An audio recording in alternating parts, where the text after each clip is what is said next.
Get ready with me for a jewellery shoot. నేను ఈ look select చేసుకున్నాను and పర్ఫెక్ట్‌గా అదే హెయిర్ తోటి ఎండ్ అయిపోయింది. అండ్ నేను అమ్మ శారీ కట్టుకుంటున్నాను. మెస్సీ హెయిర్‌తో ఎండ్ చేసేసాము. అండ్ నా మేకప్ ఆర్టిస్ట్ వచ్చేసి Bhavya. She is my friend.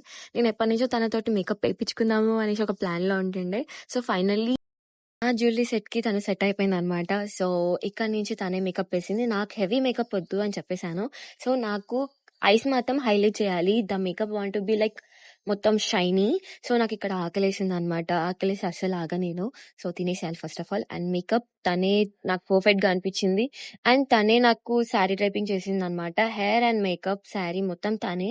So, నాకైతే పర్ఫెక్ట్ లుక్ వచ్చేసింది. మీరే చూడండి. సో, నేను కొంచెం ట్రెడిషనల్ లుక్ అనుకున్నాను గాబట్టి నాకు సెట్ అయిపోయింది. అండ్ నేను జ్యువెలరీకి చేస్తున్నాను కాబట్టి మీ అందరికి అర్థమైపోయి ఉండొచ్చు. ఇక్కడ ఎంత నాకు మాత్రం ట్రెడిషనల్ లుక్ ఇలానే సెట్ అవుతది అనమాట. మీ అందరికి ద బిగ్ డే ఉంటే మాత్రం పర్ఫెక్ట్‌గా మేకప్ ఆర్టిస్ట్‌ని మాట్లాడుకోండి. ట్రయల్ చేపిచ్చుకోండి. ఎందుకంటే ద డే మళ్ళా మీరు అప్‌సెట్ కావద్దు. వై నేను వాళ్ళని చూజ్ చేసుకున్నా అని చెప్పి. This is the my full look అనమాట. సో, నాకైతే చాలా నచ్చింది. మీ అందరికి నచ్చితే comment me how I am looking. And thank you so much.